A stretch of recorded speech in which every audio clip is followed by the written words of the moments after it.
Where is Josh? There he is. All right. Okay, I'm missing knowing. Nah, you're not missing knowing right now. I'm gonna move myself over so I cover up my own face. There we go. Perfect. So the game I'm reviewing this week is Kena Bridge of Spirits. This game, I'm just gonna come right out and say it. It's my favorite game that I've played this year. All right, so you already know that it's gonna be. Yeah, I've not played Dread yet. That's true. That's true. If you think this is better than Dread, I have to play it. Damn. This game's incredible. This game's absolutely incredible. Let's get into the details here. So the name's Kena Bridge of Spirits. This is developed by a company called Ember Labs. This is their very first video game that they've ever created, ever. Okay, so for like a first outing, their freshman project here. This is incredible. All right, this is something that I would expect out of like a AAA studio, and it's coming from an indie studio that this is their first game. Now, Ember Labs, they are known for their animation. They were previously just an animation studio, which is why when you look at this, it looks like a Disney movie or something great. Like, actually, what it reminded me the most of is a movie called Kubo and the Two Strings. Yeah, I love me some. Which is a fantastic stop motion animation movie. If you haven't seen it, please see it. It's incredible. So I definitely got that vibe from this. But what they're most famous for, or most well known for, is an animation that they did a few years back. I want to say in 2016 or 2017. And it was of Majora's Mask, which as you play through this game, you definitely see that influence in it. There's basically a mask for each area you go, and it helps direct you, and it's associated with the bosses of that level, or the souls that you're trying to free and whatnot, which is very cool. And if you haven't seen that Majora's Mask animation, it's so cool. Like, look it up. It's one of the best like animated shorts I've ever seen. It's very. Is that the guy who did that? Wow, that's pretty crazy. It's very beautiful. I remember when that first came out. Yeah. So this game released on August the 23rd of this year, 2021, the year of our Lord. The year of our Lord Metroid Dread. Yes. The year of our Lord Samus. And it released. I played it on the PS5, but this is also available on the PS4, and it's also available on the PC through the Epic Games Store. There we go. Oh, you killed it. That's so shitty. That's what you get for talking shit on PS5. Is you get turned into missing. All I get now. is Epic. It is unfortunate that it's Epic, but Epic also did help fund this game, and it's made in Unreal Engine. Wait, so it's an indie that costs full price? No, it does not cost full price. This game cost $49.99 at launch. I was about to say, but I would willingly pay. $60 for this game. Like, absolutely, this is 100% worth it. That's usually we talk about that at the end, but I'll talk about it now. I would 100% pay full price for this game. It is worth it. The developers deserve it. They did such a good job. Let's continue. So what did I like about this game? Well, there's about a million things I like about this game. The story is incredible. It's one of the best video game stories that I've experienced in the past several years. I would definitely put it on, the same level as some of my favorite RPGs, Zelda games, things like that. It's very in-depth. It does such an amazing job of contrasting between this beautiful, like, cartoony, like, very uplifting looking world and a very dark story that deals with serious issues such as like death and forgiveness and things like that. Like the way they managed to accomplish that contrast is phenomenal, I think. Was the game fun to play? I skipped one. What did I not like about the game? Very, very few things. There was kind of two things that really stuck out to me when I was playing this. The voice acting for the most part, is fantastic. Except for the main character. Her voice acting is just a little bit rough. It's not terrible. I've heard worse. But she's kind of monotone, and for like a very like animated character like this, you expect a little more. And she kind of fell a little flat for me. And then the other thing is the platforming feels very kind of early 2000s, which isn't necessarily a criticism. I think it's actually very tight, and you know, really around that time is when we got most of our best 3D platformers. You know, that was a complaint that I had about the newest Ratchet and Clank game. And I would say that this game actually does a much better job with platforming than Ratchet and Clank, while still suffering from some of the same like minorly noticeable issues. Okay. But again, those two complaints are very minor. Other than that, I think they knocked it out of the park with this one. I have very few, you know, negative things to say about it. Let's see. How was the gameplay? Was it fun? Exceptionally fun. I was enthralled the entire time. There's never really a dull moment. Even in the areas where there's certain areas where there's not a lot of combat. But there's a lot of exploration and good platforming, and you know, secrets to find, and beautiful scenery, and all sorts of things to keep you interested the entire time. How is the art? Well, look for yourself. It's absolutely gorgeous. Yeah, it looks crazy. One of the most beautiful games I've ever played.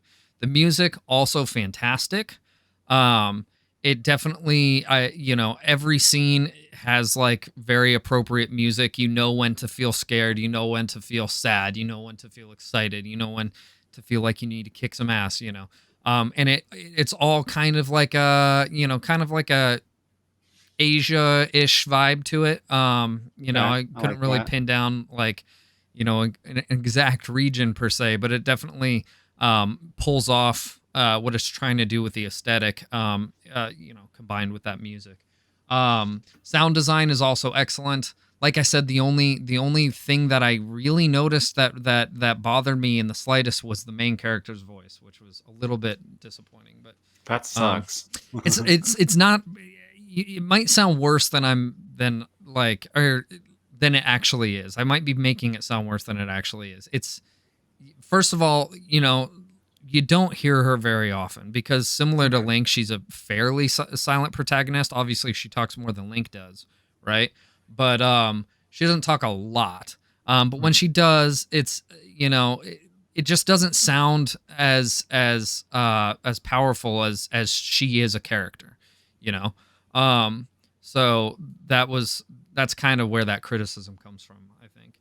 Well, so it's worth noting that it's also her first credited role. Yeah, she has a thanks on Raya the Last Dragon, which is a movie that I've not seen, but my niece says is really good.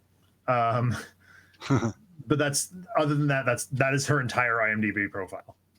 So like, I don't know that we can hold that against her, really. No, yeah, and I know your feet somewhere. I know I would knock it out of the park if I was in a video game forever. Like, again, this is the studio's first game, so to hit so many notes on their first outing is incredible, and to have a couple little missteps is to be expected. And the amount of missteps are so few and far between that, you know, it's hard to hold any of that against them, really. Let's see, what else? How's the sound design? We talked about that. How long did it take me? This game took me probably about 10 hours. So it's not the longest game. Is it really that short? Oh. There's the indie aspect. Yeah. So I don't think I would want it to be longer, though. And that's not because I didn't want to keep playing. I think they accomplished everything that they needed to as far as the story is concerned. And as far as the gameplay elements are concerned. That's respectable. That I think it's actually probably the perfect length. It could have taken... I never know how to gauge these as far as, like, how long did it take, because I play them on stream, and it's hard for me to, like, you know, estimate how long exactly it took me, you know, because you factor in, like, breaks that I take and things like that, and time in between playing. So, but that's an estimate. I would say give or take an hour on that 10 hours, you know. but I beat this in what, like 3.5 streams, probably. Yeah. So 10, yeah. So that's about right. Let's see. Was the game difficult? Yes and no. So, there definitely are some incredibly difficult parts of the game, but what this game does exceptionally well, I would say, like, very few games accomplish this other than like Mega Man is kind of like the best comparison that I can make. There's some very difficult boss battles, but what's really cool about these boss battles is every single one of them is extremely unique, and they've got very recognizable patterns. And within a couple tries, you can master these bosses, and something that, you know, initially felt like it was impossible then becomes, you know, very doable, right? And you have that really good feeling of achievement when you accomplish that as well. So I think this game does a really good job of capturing that feeling. Let's see. Would I play a sequel? Abso-freaking-lutely. I cannot wait for the studio's next game. I don't know that there's necessarily room in the story for a sequel. There may be, but regardless, whatever the studio puts out, I'm gonna play. If it's anywhere near this quality, I guarantee you it's gonna be a really good game. Let's see. Overall ratings and impression. So I kind of want to like break this down a little bit. We did this on our podcast the other day, or not on our podcast, but on our Brawler Bros show with my brother. And we broke it down into more elements than, you know, we normally do here, where we just like spout out a number, right? So let's talk about some of the things that we rate these on. Let's say gameplay. I'm gonna take, let's say, 2/10 off on the gameplay, because it's not quite perfect, but goddamn is it close. All right. So our gameplay, we're gonna sit there at a 9.8, right? Let's see. Music, I would say, is a 10. It's fantastic. The art, again, a 10. Sound design, I'm gonna take another 10th off for sound design, right? Mm-hmm. Because that I felt like was very good with this one little bit, which was with our main character. And difficulty, again, I'm gonna give it like so we shouldn't get difficulty out of 10, because I don't think that's a fair rating. You can have a perfect 10 game that's not like incredibly difficult, right? Yeah, I don't even like necessarily grade like difficulty in that factor at all. Right out of it.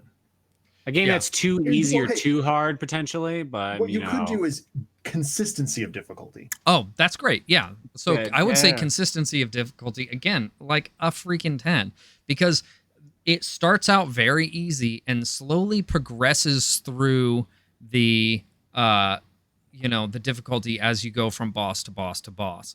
And definitely towards the end is incredibly difficult, but by then you've mastered all your skills and you've learned how to, kind of adapt to these different move sets that these bosses have, which none of them have the same one, which is incredible. Like, they did such a good job of making each boss feel so unique that that it's done such. Yeah, I just think it's done really well. So that puts me at what, a 9.7 for this game. It's pretty good. It's pretty good. Pretty good. I'd say this, dude. Again, this is probably my game of the year so far. Like, not even a joke. And I don't see any game deplatforming that. Metroid definitely has potential. Right? It definitely has potential, but you're gonna shit yourself 5 seconds into it, dude. I'm not saying you're gonna think it's better, but dude, if this isn't the best damn Metroid game you've ever played, I'm gonna be shocked. It's gonna be pretty close. Yeah, I'm looking forward to it. Anyway, that about wraps it up. Does anyone have any questions before we switch over to our other screen? Like a fun game. It's very fun. Yeah, it's very fun really all the way through. All right, let's switch back and get in our topic. Yeah.